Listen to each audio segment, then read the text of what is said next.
불러주신 우리 분이의 찬양자 감사드리고, 우리 좋은 봉을 전해주신 김예창 군 감사드립니다. 한 번 더 쳐도 되는데 봉은 안 끝나는데 얼른 들어가더라고요. 그래서 한 번 더 쳤으면 좋겠다 하고 기다리고 있었는데 고맙습니다. 네.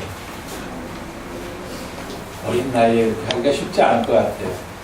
사람들이 쳐다보고 있다고 생각하고 혼자서 연주를 한다는 게, 연주하는 것 자체도 문제지만 또 심적으로도 아직 성장하지 않아서 쉽지 않을 터인데, 우리 좋은 찬양을 들려주셔서 감사드립니다. 기도하시고 하나님의 말씀 나누겠습니다. 오늘도 함께 모여 하나님을 예배하게 하시고 주님의 말씀에 귀 기울이는 자리에 우리를 불러주심을 감사드립니다. 선포되는 말씀 속에서 주님께서 이 땅에 오심을 기다리는 우리의 마음이 기쁨을 얻게 하시고, 주님의 기다림이 우리 안에서 더욱 자라나는 은혜의 시간이 되게 도와주시옵소서. 말씀을 전하는 자나 듣는 우리 모두에게 주께서 깨닫기 위한 영을 보내주셔서 그 영의 인도하심에 따라 하나님의 말씀의 신비를 깨닫는 은혜의 시간이 되기를 간절히 바라며 우리 구주 예수님의 이름으로 기도하옵나이다. 아멘. 오늘은 크리스마스가 얼마 남지 않았어요. 12월 25일이 크리스마스 성탄절이니까 오늘은 9일이니까 16, 16일 정도가 남은 것 같아요. 2주만 지나면 크리스마스가 들어오는데, 크리스마스 하면 사람들한테 물어봤다고 합니다. 크리스마스 하면은 제일 머리에 떠오르는 게 뭐냐 그랬더니 다들 선물 이렇게 대답했대요. 선물. 크리스마스 하면 제일 먼저 머리에 떠오르는 게 선물. 그래서 사실 크리스마스 하면 제일 먼저 떠오르는 게 선물이라기보다는 뭐가 돼야 될 것 같아요? 산타. 크리스마스 추리. 크리스마스 추리도 떠오르고. 근데 크리스마스라는 말의 의미를 더 예수님. 예수님이 태어난다. 그렇죠. 우리 지인은 항상 전국을 찌르고 정답만 대답하는. 예수님이 오신 날이 크리스마스예요. 크리스마스라는 말이 크리스트, 예수님, 예수 그리스도 할 때 크리스트에다가 MAS, 메스라는 말을 붙여가지고서 예수님이 태어나신 날, 성탄절이라는 그런 뜻이에요. 그래서 우리가 그 크리스마스를 인사할 때부터 외국 사람들은 뭐라고 얘기하냐면 메리 크리스마스 이렇게 얘기하죠. 즐거운 기쁜 성탄절입니다. 성탄절이 기쁜 이유가 뭐냐 하는 거예요. 사람들은 선물을 받아서 성탄절이 기쁘다고 그랬는데, 우리들에게 예수님을 믿는 예수님의 제자인 우리들에게 성탄절이 기쁜 이유는 바로 지금 진이가 대답한 것처럼 예수님께서 우리 곁에 오셨기 때문입니다. 예수님께서 우리 가운데 태어나셨기 때문입니다.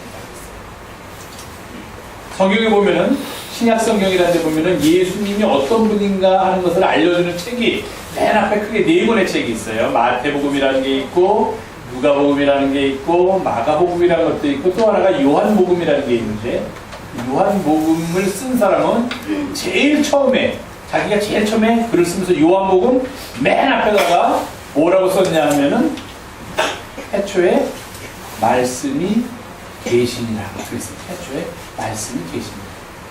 처음부터 옛날에 이 세상이 만들어지기 전 아주 그 옛날부터 무엇이 계셨냐면은 말씀이 계셨다.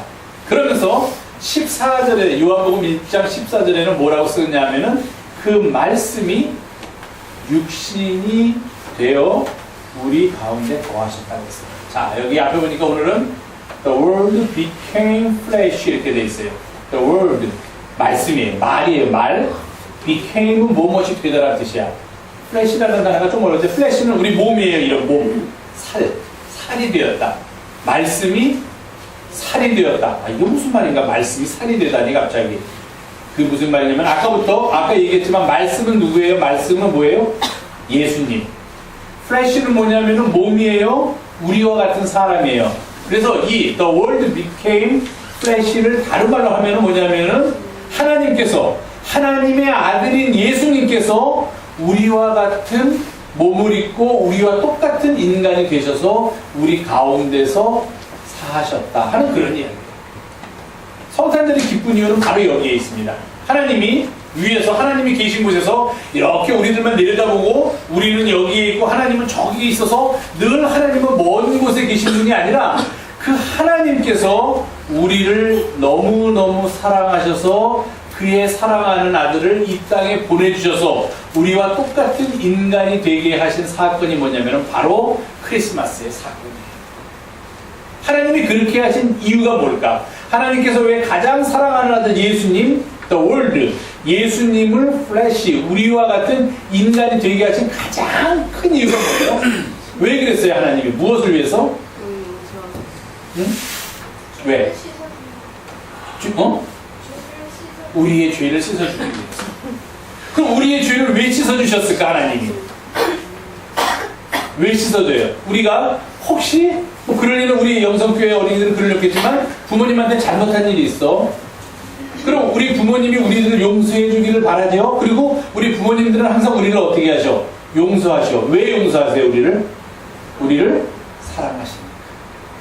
하나님이 아들 예수 그리스도를 보내신 것은 지금 예찬이가 말한 대로 우리의 죄를 씻어주기 위해서인데, 왜 하나님께서 우리의 죄를 씻어주시기 위해서 그의 사랑하는 아들까지도 우리에게 보내기로 결심하셨을까 하는 이유는 하나님께서 그의 아들만큼이나 우리들을 그만큼 사랑하셨기 때문이다. 그래서 성탄절이 기쁜 이유는 예수님께서 이 땅에 오셨기 때문이고, 왜 예수님이 이 땅에 오셨는데 왜 기쁜가? 그것은 하나님께서 우리를 얼마만큼 사랑하시는가 하는 것을 우리에게 보여주신 가장 큰 사건이기 때문에, 가장 큰 일이기 때문에 성탄절은 기쁜 거고, 그래서 그 기쁜 성탄절을 우리는 지금도 기다리고 있는 거예요. 지금 무슨 절이냐면 애드번트, 그래서 지금은 예수님이 오심을 기다리는 그런 절기예요. 지난주부터 기다리기 시작했어요. 첫째 주였어요. 그래서 이게 지금 여기 있는 4개의 초가 기다림의 초예요. 예수님을 기다리는 마음을 모아서 초에 불을 피우고 있는데, 지난주에 초 하나, 첫 번째 주일날 초 하나를 피웠고, 이제 오늘 두 번째 주일이니까 초 2개가 피워졌고, 다음 주에 또 하나 더 피우면 3개가, 그리고 마지막 주에 피우면 4개가 다 불이 켜지게 되면 그때 예수님께서 오시는 성탄절을 우리가 맞이하게 돼요. 기다림의 계절이에요. 왜 기다리느냐? 예수님께서 이 땅에 오시기 때문에 기다리고, 예수님께서 이 땅에 오시는 가장 큰 이유는 하나님이 우리를 그만큼 사랑하시기 때문이다 하는 거예요.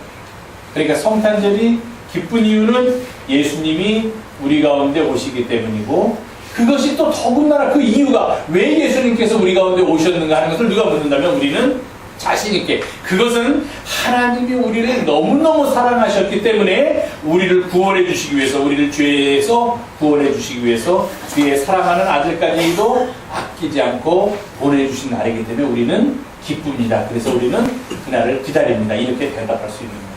자, 우리 아동부, 자, 겨울방학 언제 해? 12월 28일날 한다고 그러던데 크리스마스 전에 해요?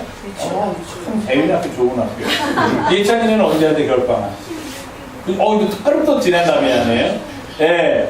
옛날에는 25일 전에 다 방학을 했던 것 같은데 요새는 중고등학생들 얘기 들어보니까 막 28일날 방학을 하고 그런다고 그러더라고요.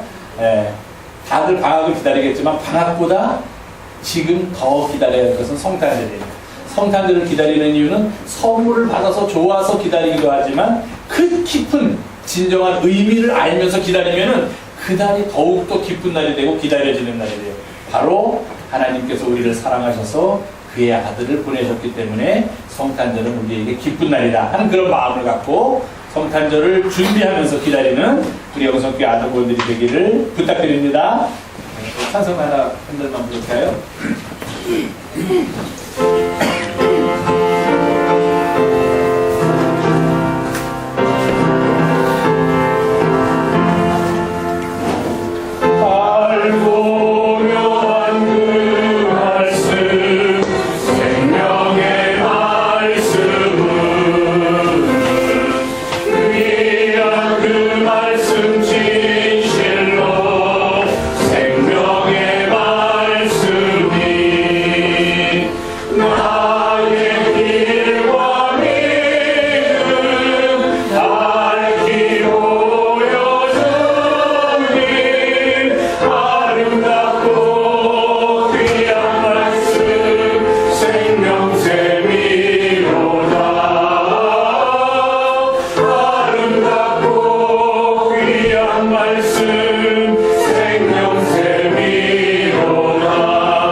오늘은 주님의 오심을 기다리는 강림절 제 두 번째 주일이면서 동시에 온 교회들이 성서주일이라는 이름으로 지키면서 예배를 하는 그런 날입니다. 강림절 두 번째 주일이면서 성서주일. 그래서 저는 오늘 말씀의 제목을 말씀이 육신이 되어 해서 성서주일의 의미와 그리고 강림절 두 번째 주일의 의미를 함께 조합하여서 여러분들에게 하나님의 말씀을 전해드리려고 합니다. 성경에는 여러 가지 우리들의 마음을 흔들리게 하고 흥분하게 하는 그런 이야기들이 있습니다. 아까 우리가 불렀던 찬송가 199장에는 옛날 유대 임금 다윗 왕도 기억나고 용맹스럽던 다니엘도 생각나고 바람을 타고 하늘에 올라가던 엘리야의 이야기도 성서에 있기 때문에 그런 것을 읽을 때마다, 그런 것을 어머니가 나에게 읽어주실 때마다 내가 그 말씀을 들으면서 내 마음이 뛰고 참 흥분되기도 했다 하는 그런 찬송가 가사처럼 성경에는 그런 우리들은 흥분하게 하고 특히 어릴 때는 그 이야기를 들으면서 지금과 같이 게임도 없고 텔레비전도 그렇게 많지 않았던 시절에 그 성경 이야기를 들으면서 게다가 융판에 붙여가지고서 만약에 이야기라도 듣는 때가 있으면 아주 그때는 정말 마음이 두근두근하고 굉장한 긴장감 속으로 몰아넣었던 그런 경험을 했던 기억들이 있을 것이라고 생각합니다. 그런 이야기들 말고 성경에 나오는 구절이나 또는 성경에 나오는 어떤 말씀 중에서 저 개인적으로 제 마음을 가장 떨리게 하고 제가 늘 목회를 하는 데 있어서 가장 중심으로 삼는 말, 감동적인 것을 꼽으라고 한다면 저는 단연코 하나님께서 사람이 되셨다 하는 그 이야기, 하나님께서 우리와 같은 인간이 되셨다 하는 그 이야기를 꼽겠습니다. 이것을 가리켜서 우리는 임마누엘이라고 합니다. 임마누엘은 히브리 말입니다. 히브리 말인데요. 그 뜻은 하나님께서 우리와 함께 하시다는 뜻입니다. 히브리 말은 이렇게 뒤에서부터 해석을 해서요. 맨 끝에 임마누엘 할 때 엘이 어디서나 나오겠지만 엘이 하나님이라는 뜻입니다. 그리고 우리와 임마 함께 하시다. 그래서 하나님께서 우리와 함께 계시다는 그 임마누엘이라는 말. 이것처럼 우리들의 마음을 뛰게 하고 우리들을 감동시키는 말은 없을 것이라고 생각됩니다. 하나님이 우리와 함께 계십니다. 그런데 그냥 막연하게 하나님이 우리와 함께 계시지. 머릿속에서만 그걸 압니다. 우리가 보통 하나님이 우리와 함께 계시지.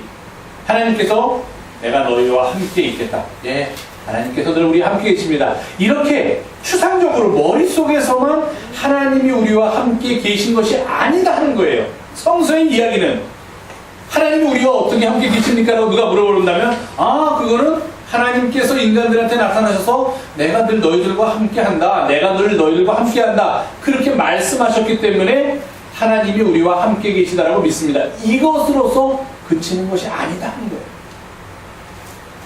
그럼 뭐냐? 하나님께서 우리와 함께 계시다라는 말의 진정한 의미는 하나님께서 우리와 같은 몸을 입으시고 이 땅에 오셔서 우리들과 같은 삶을 사셨다는 것, 그것이 바로 하나님이 우리와 함께 계시다는 말의 진정한 의미인 것입니다. 우리는 하나님이 시간과 공간을 초월해서 우리와 늘 함께 계시다, 그렇게 믿음을 고백하면서 살아갑니다. 사실입니다. 그런데 그것으로 그치는 게 아니에요. 하나님은 관념 속에서만 머물러 계신 하나님이 아니다는 겁니다. 하나님의 임재는 우리들의 머릿속에서만 그릴 수 있는 그런 상태가 아니다는 거예요. 구체적인 하나님의 함께 계심이 우리 가운데서 일어났다는 겁니다. 그래서 우리는 임마누엘 사건을 그토록 가슴 뛰면서 만나게 된다는 것입니다. 이것을 오늘 요한복음 기자는 하나님이 우리와 함께 계시다 하는 말을 자기 나름대로 자기가 살던 시대의 용어로 새롭게 표현했는데 그 표현이 바로 말씀이 육신이 되어 우리 가운데 거하셨다, 이렇게 얘기를 합니다. 이사야 선지자는 구약시대에는 보라 처녀가 잉태하여 아들을 낳을 것이니 이름을 임마누엘이라 하라. 그 뜻은 하나님이 우리와 함께 계시다 합니다. 히브리어로 표현된 임마누엘, 그리고 요한복음의 기자가 그리스어로 표현한 말씀이 육신이 되어 우리 가운데 거하셨다는 말은 같은 말입니다. 하나님께서 직접 이 땅에 오셔서 우리와 함께 사시게 되셨다. 살고 계신다 하는 그 말을 그는 말씀이 육신이 되었다. 이렇게 말하고 있습니다. 이것을 신학에서는 성육신이라고 하고 영어로는 incarnation 이렇게 말합니다. 성 이룰 성자를 쓰지요. 이룰 성자 쓰고 육신, 우리의 육신, 몸을 입으셔서 몸을 이루었다 하는 그런 뜻입니다. 얼마나 놀라운 선언인지 알 수가 없습니다. 하나님께서 사람이 되셔서 우리 가운데 사셨다는 것입니다. 그런데 요한복음 기자는 1장 1절에서 더 놀라운 사실을 우리들에게 말하고 있습니다. 태초에 말씀이 계셨다. 이 말씀이 하나님과 함께 계시면서 이 말씀이 곧 하나님이셨고 하나님과 말씀이 함께 온 세상을 지으셨다. 그렇게 1장 1절에서 이야기하고 있습니다. 주님께서 말씀이시라는 겁니다. 말씀.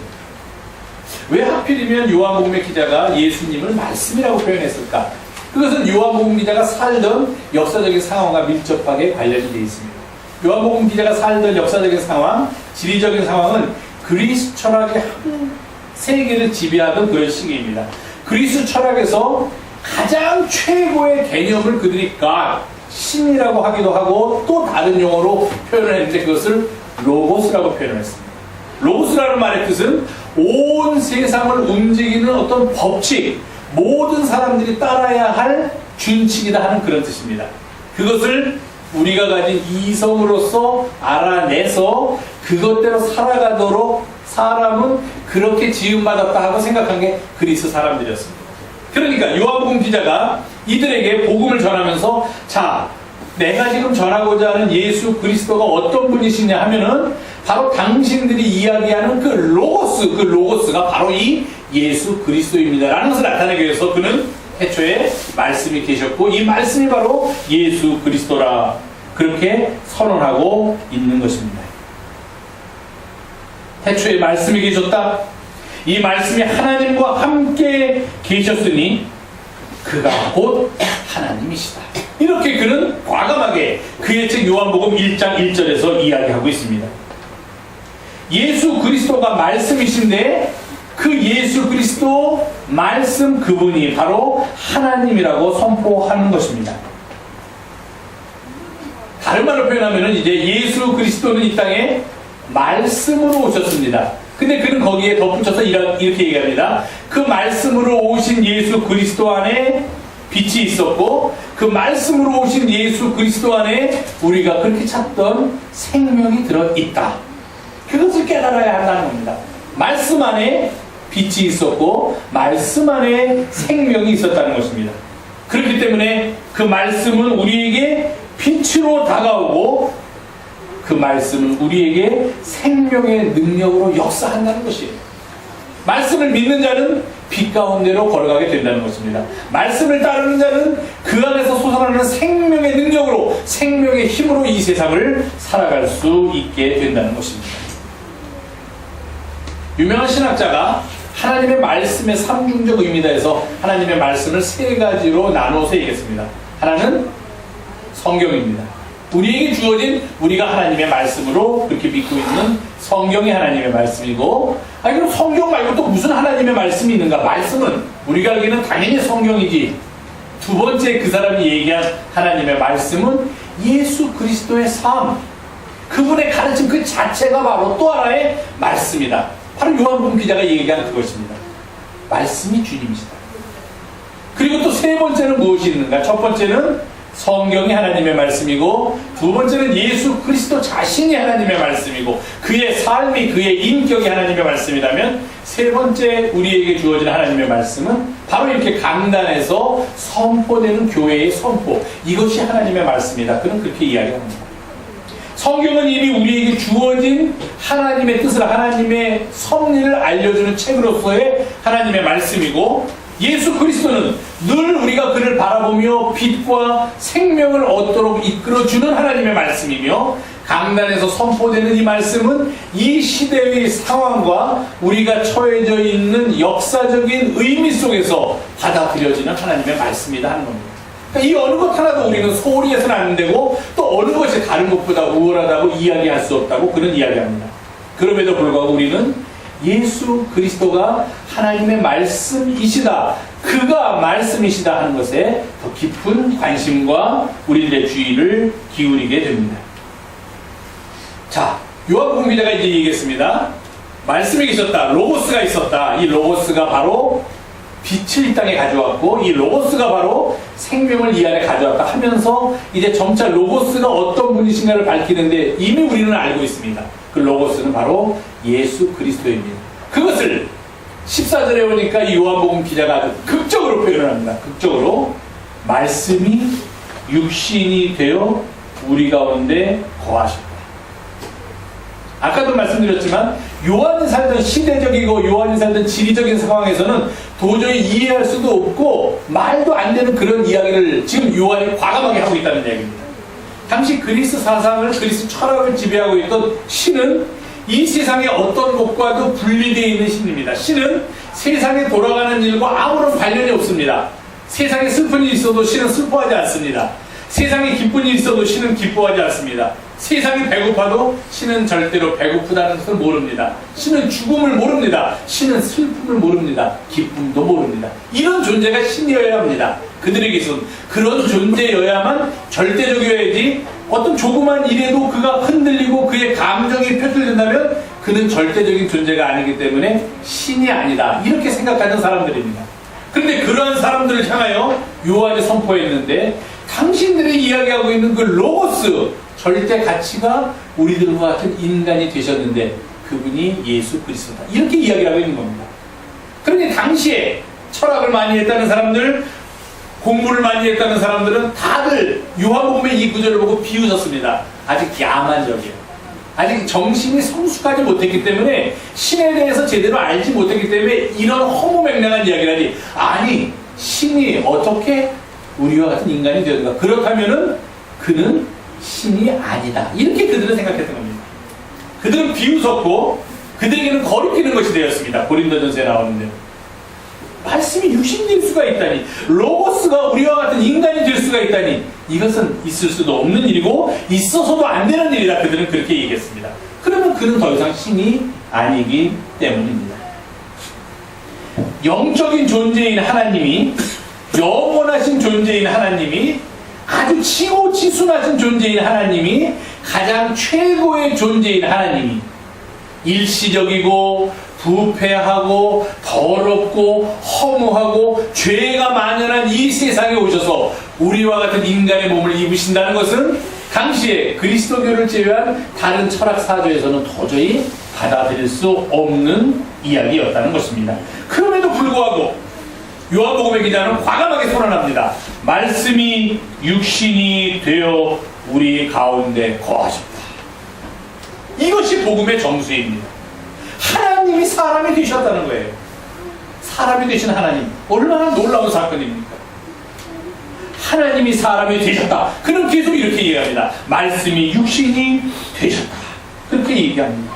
만약에 말씀이 육신이 되신 이 일이 일어나지 않았다면 그 이외에 다른 예수 그리스도를 통하여 전하고자 하는 모든 메시지는 다 무의미해진다, 그는 그렇게 생각했던 것입니다. 왜냐하면 말씀이 육신이 되신 그곳에 그 말씀을 통하여 이 땅에 빛이 이르렀고, 아까도 말씀드렸지만 그 말씀을 통하여 이 땅에 생명이 이르렀고, 그 말씀을 통하여 이 땅에 구원의 능력이 이르렀기 때문입니다.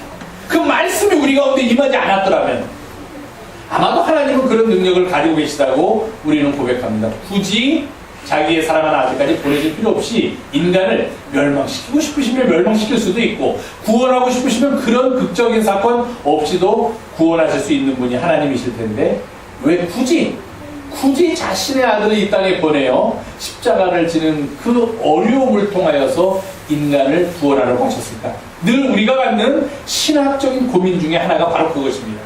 그러나 오히려 그것 때문에 우리는 하나님을 우리의 하나님으로, 여호와를 우리의 하나님으로 고백하고 예수를 그리스도라고 고백할 수 있게 된다는 것입니다.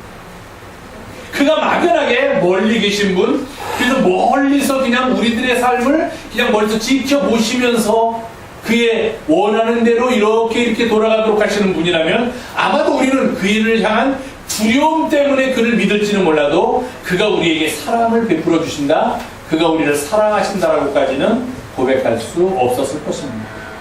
그가 우리를 사랑하신다는 것은 바로 말씀이 육신이 되신 사건 속에서 가장 적나라하게 드러나고 있다는 것입니다. 말씀이 육신이 되셨다는 사건은 무엇입니까? 그것은 바로 하늘과 땅이 만나는 역사적인 사건이 일어났다는 것입니다. 말씀이 육신이 되셨다는 것은 우리의 영혼과 우리의 육체가, 우리의 몸이 둘로 분리되는 것이 아니라, 분리된 존재가 아니라 하나를 이룰 때 우리가 온전한 사람이 될 수 있다는 것을 보여주는 역사적인 사건이라는 것입니다. 말씀이 육신이 되셨다는 것은 우리가 함께 모여서 추구하는 거룩함의 세계와 그 밖에 있는 세속의 세계가 분리된, 서로가 서로를 저주하는 그런 세계가 아니라 서로가 만나서 거룩함을 향하여 나아가는 세계가 될 수 있는 가능성을 보여준 것이 바로 말씀이 육신이 되신 사건이라는 겁니다. 하늘은 저기 있고 땅이 여기 있는 것이 아니라 하늘이 내려와서 땅과 만나는 순간에 땅이 하늘을 바라보면서 하늘을 향하여 나아갈 수 있는 그런 가능성이 열려지게 되었다는 것입니다. 거룩함과 세속이 나누어져서 서로 싸우는 경쟁에, 또는 서로 다투는 관계가 아니라 서로가 하나가 됨으로써 우리 모두가 함께 거룩함을 향하여 나아갈 수 있는 가능성이 하나님의 자비로우심으로부터 열려지게 되었다는 것입니다. 우리는 감히 상상도 할 수 없는 일이었습니다. 우리가 하나님 편으로 갈 수가 없었다는 겁니다. 그런데 하나님께서 말씀이 육신이 되는 사건을 통해서 우리에게 그런 가능성을 열어주시고 우리를 이끌어 주신다는 겁니다. 이 얼마나 놀라운 사건이 아니겠습니까? 그래서 그는 더 나아가서 이런 표현을 합니다. 이를 통하여 우리는 육신이 되신 하나님의 말씀, 바로 사람이 되신 예수 그리스도 안에서 하나님의 영광을 보게 되었다. 신의 영광이 바로 요한복음 1장 14절에 나온 말입니다. 하나님의 영광이 인간이 되신 예수 그리스도 안에서 나타나게 된다는 겁니다. 당시로서는 생각도 할 수 없는, 지금도 생각하기 어려운 일이에요. 하나님의 영광은 하나님께로부터 나타나야지 어떻게 죄된 우리에게서 하나님의 영광을 볼 수 있겠습니까? 그러나 요한복음 기자는 그렇지 않습니다. 말씀이 육신이 되어 우리 가운데 거하시는 사건 속에서 하나님의 영광이 우리 인간을 통해서 나타나게 됨을 우리는 보게 됩니다. 그리고 그 나타나는 모습이 뭐냐?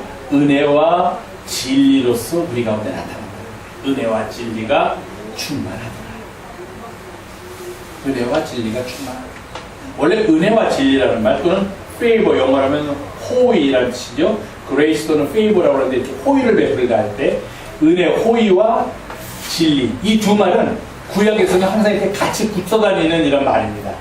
예, 쓸 때 보통 같이 이렇게 은혜와 진리, 하나 떨어뜨려 쓰기도 하지만 보통의 경우는 은혜와 진리 이렇게 같이 다니는 말입니다. 말씀이 육신이 되어서 우리 가운데 거하심에 우리들 가운데서 하나님의 영광이 나타남을 보게 되었고, 그 나타나신 영광은 바로 은혜와 진리라는 모습으로 우리 가운데 거하게 되었다. 이게 요한복음 1장 14절의 말씀입니다. 은혜는 무엇입니까? 바로 육신으로 이 땅에 거하시는 예수 그리스도, 그 자체가 우리에게 은혜입니다. 그가 저 멀리 그냥 계신 분이 아니라 우리와 함께 오셔서 우리와 같이 살으셨다는 거예요. 성서를 보면은 그가 우리와 같이 마음 아파하시고, 예수님께서 행하신 모든 기적의 핵심은, 모든 기적의 가장 절정에는 무엇이 있습니까? 자신을 나타내려는 의도가 있습니까? 자신이 하나님의 아들임을 나타내려고 예수님께서 그 많은 놀라운 일들을 살아계실 때 행하셨습니까? 절대로 아니죠. 예수님께서 그게 하나님의 뜻을 나타내기 위해서다라고 표현을 하지만, 그 기저에는 예수님이 가지고 있는 연민이 있음을 우리는 잊지 말아야 됩니다. 그가 가진 사랑 때문에 그는 그 놀라운 일들을, 배고픈 사람을 보면 지나가지 못하고 먹을 것을 만들어주는 기적을 행하신 거예요. 병든 사람을 보면 그냥 지나칠 수도 있는데 마음이 너무 약해서 여리셔서 지나가지 못하고 그를 일으켜주시고 그를 낫게 해주시는 놀라운 역사를 행하셨다는 겁니다. 그게 바로 말씀이 육신이 되어 우리 가운데 거하시는 동안 우리가 경험하게 되는 은혜라는 것입니다. 예수 그리스도를 통하여 우리에게 다가오는 하나님의 사랑, 그것이 은혜입니다. 진리는 무엇입니까? 바로 예수 그리스도의 말씀과 가르침을 통하여 우리는 우리가 가던 길을 돌이켜서 새로운 길로 접어들게 되고, 우리가 살던 어리석은 생활 양식을 다 버리고 새 사람을 입게 되는 그런 놀라운 역사를 경험하는데, 그것이 바로 진리가 우리를 이끌었기 때문이다. 이렇게 이야기하는 것입니다. 그래서 또 요한복음 기자는 8장에서 이렇게 얘기하죠. 진리를 알지니 진리가 너희를 자유케 하라. 은혜는 우리들을 평안하게 하고 우리들의 삶 속에 하나님의 사랑을 깨닫게 합니다. 어머니. 진리는 우리들을 바른 길로 인도하게 하고 우리를 죄에서 구원해 주시고 우리들을 우리의 탐욕에서 해방시켜 주십니다. 아버지예요. 가르침을 주는, 만약에 아버지와 어머니의 역할을 굳이 구별한다면 은혜는 어머니의 모습으로 우리에게 나타나는 하나님의 모습, 진리는 아버지의 모습으로 나타나는 하나님의 또 하나의 속성이다. 이렇게 이해하면 더 쉬울지 모르겠습니다. 그 은혜와 진리가 결국 하나님으로부터 오는 사랑과 하나님으로부터 오는 진리가 예수 그리스도께서 이 땅에 오셔서 우리와 같은 인간이 되심으로써 가능하게 되었다는 것이 요한복음 기자의 가르침이자 그의 선포입니다. 얼마나 놀라운 선언입니까? 이것이야말로 바로 복음의 정수이고, 이러한 이유 때문에 우리는 말씀이 육신이 되셔서 우리 가운데 거하시게 될 그 사건을 이렇게 간절한 마음으로 기다리고 있는 것입니다. 주님께서 이제 우리 가운데 오십니다. 말씀의 능력으로 우리 가운데 오십니다. 그 말씀이야말로 하늘에 머무를 수 있는 존재였고 신적인 존재로 남아 있을 수 있으셨지만, 그가 너무도 이 땅을 사랑하셨기 때문에 육신을 입고 이 땅에 오셔서 우리와 함께 거하십니다.